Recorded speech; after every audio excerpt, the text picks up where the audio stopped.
네, 기술적 분석입니다. 다음 주 시장 한번 예상을 해보고, 월요일은 아마 저 독립기념일인가 그래서 휴장을 하는 걸로 알고 있습니다.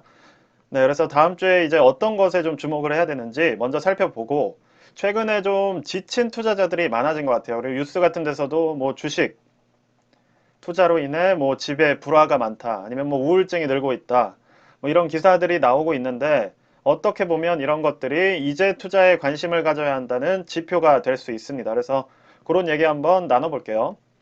자, 보시면 지금 QQQ 같은 경우는 추세대로 움직이고 있습니다. 그런데 지금 어떻게 됐어요? 기존에는 추세를 꼭 이렇게 바닥 위아래를 터치를 했었죠. 근데 지금 어떻게 됐습니까? 위에도 터치를 하지 않고 아래도 터치를 하지 않았어요. 이 말은 진폭이 줄고 있다는 얘기입니다.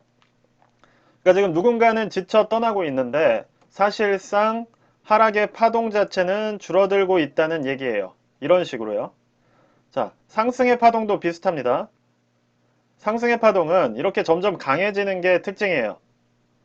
그래서 지금 많은 분들이 어차피 상승이 정배열로 전환이 되면 너무 많이 올라 있는 거 아니냐라고 생각을 하시겠지만, 보시면 이 추세를 뚫기 위해서는 이런 식의 뾰족한 움직임은 별 도움이 안 됩니다. 어차피 맞고 떨어지게 돼 있어요.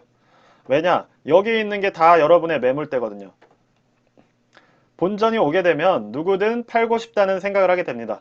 일단 팔아서 내가 봤던 손해들을 0으로 실현시키고 그 다음에 다시 들어가야지 라는 생각을 하게 되는 거예요. 근데 그게 어떤 식으로 작용을 하게 돼요? 이렇게 추세 선상마다 저항으로 작용을 하게 되고, 여기서 또 원하는 대로 가지 않으면 성급한 마음에 이쯤에서 3%, 5%, 6%, 7% 이런 데서라도 내 수익을, 내 돈을 지키려는 매물들이 나오기 마련입니다.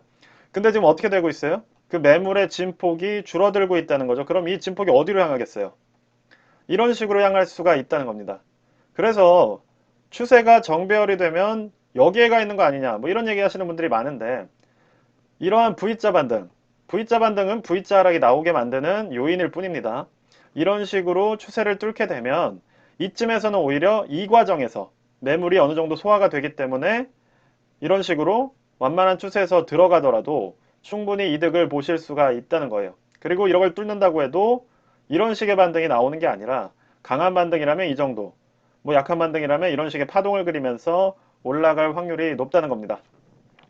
그래서 항상 제가 말씀드리지만, 지금 저는 주식이 오른다고 얘기를 하는 게 아니라 진폭의 파동이 줄고 있다. 그래서 만약에 QQQ 같은 경우도 이런 식의 소실점을 향해 이동을 하고, 그리고 이 추세를 뚫어버리는 모습이 나온다면 반등이 나올 수가 있다는 거죠. 데드캣 바운스일 수도 있는 겁니다. 어떻게 보면 뭐 이렇게 지금 빠진 상황인데 이렇게 나왔다가 이렇게 갈 수도 있는 거예요. 다만 이게 작은 반등은 아닐 거기 때문에 우리는 그것을 지켜봐야 된다는 거죠. 자, 그래서 TQQQ 같은 경우를 보시면 실제로 그런 흐름으로 움직이고 있어요. 지금 어떻게 되고 있어요? 원래는 한번 이렇게 추세가 무너지면 큰 폭의 하락이 나오던 모습에서 지금 이번에 무너졌는데 어떻게 됐어요? 상승도 작게 나오고 지금 하락도 어느 정도에서 마무리되는 모습이 나왔습니다. 분명히 저번 주 금요일에 큰 폭의 하락을 예상하신 분들이 많았을 텐데, 초반에 마이너스 6% 이럴 때 파신 분들은 손해를 본 거고, 저는 저점을 지지하는 걸 확인하라고 분명히 말씀을 드렸었죠. 어떻게 말씀드렸어요? 그냥 21달러에 걸어 놓으시라. 그리고 그냥 주무시라. 그러니까 어떻게 됐어요? 마이너스 5%, 6%에서 양전을 하면서 마무리를 했습니다. 네, 이런 게 어떻게 보면 진폭의 저항이 약해지고 있다는 그런 신호라고 보시면 될 것 같아요. 그래서 TQQ 같은 경우도 이런 큰 폭의 추세를 뚫고 올라가는지를 확인만 해주시면 될 것 같습니다. 자, 그런데 지금 반도체주 같은 경우는 모습이 조금 달라요. SOXL을 지금 원지수로 살펴봤을 때 어떻게 됐어요? 저점이 무너졌죠. 그쵸? 자, 저점을 지키는 게 아니라 무너졌습니다. 이런 경우에는 공간을 좀 더 만들 확률이 있어요. 그러면 왜 무너졌을까라고 하면 아직 하락할 여력이 있다는 거죠. 그러면 대표적인 어떤 저항을 통해서 한번 살펴볼게요.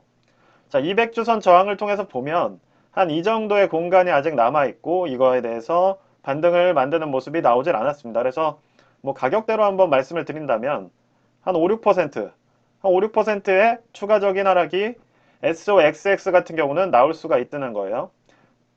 이거를 SOXL로 말하면 어떻게 되겠어요? 한 15% 정도의 하락은 나올 수가 있다는 거죠.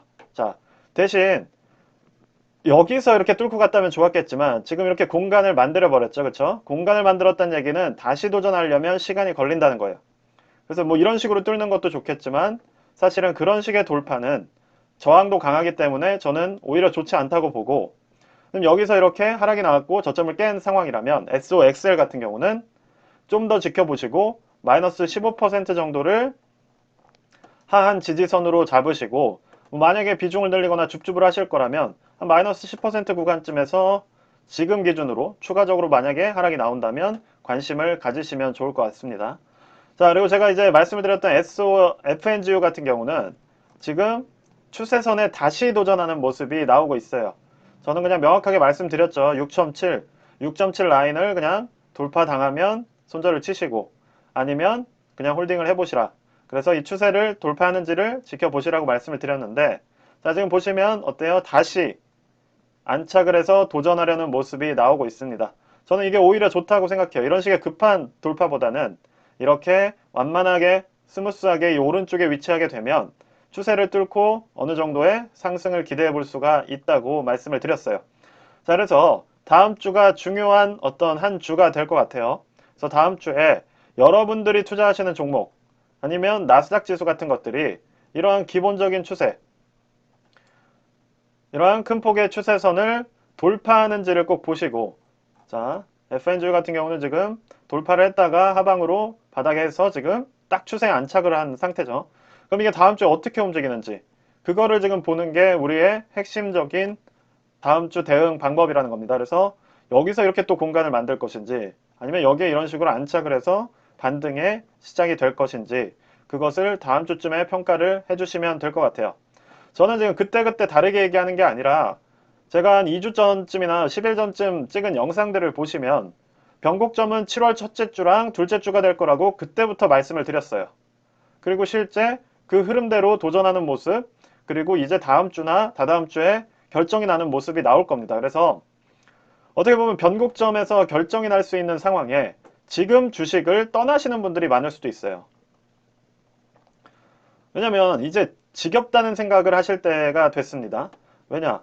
이때부터 투자를 계속 해오신 분들은, 원칙이 없이 투자를 해오신 분들은 정말 힘드시고, 특히나 최근에 이제 반등이다라고 생각했는데 또 하락을 한다고 생각을 해서 물량을 던지고 그냥 있는 현금으로 열심히 월급이나 모으자라고 생각하시는 분들이 늘어날 시기예요.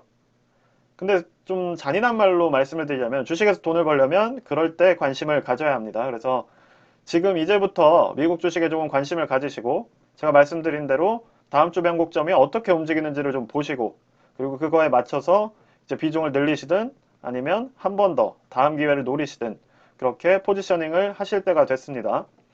자, 정말 인간지표 뭐 아니면 사회지표라고 하면서 주식을 하시는 분들도 많은데 어떻게 보면 유의미할 수도 있어요. 지금 대다수의 주식 유튜브들의 조회수가 많이 줄어들었고, 뭐 또 뉴스나 이런 데 보시면 이제 주식으로 인해서 나오는 일반인들의 피해 같은 게 조금 보도가 많이 되고 있죠.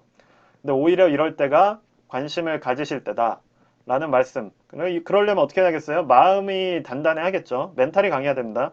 근데 멘탈은 이런 거를 일별 투자를 하면서 유지될 수가 없어요. 그건 멘탈이 아무리 강한 사람이라도 할 수가 없는 일입니다. 정신과 의사도 상담을 받고 싶어지는 그런 장이에요. 그걸 알고 있습니다. 그러려면 어떻게 된다? 제가 이전 영상에서 말씀드렸듯이 반응을 하는 게 아니라 대응을 하셔야 된다는 거예요.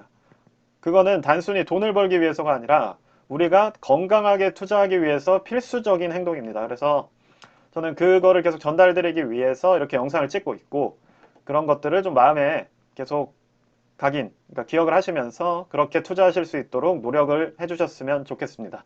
네, 그럼 오늘 영상은 여기까지만 진행을 하고요. 네, 도움이 되셨으면 구독과 좋아요 부탁드리겠습니다. 감사합니다.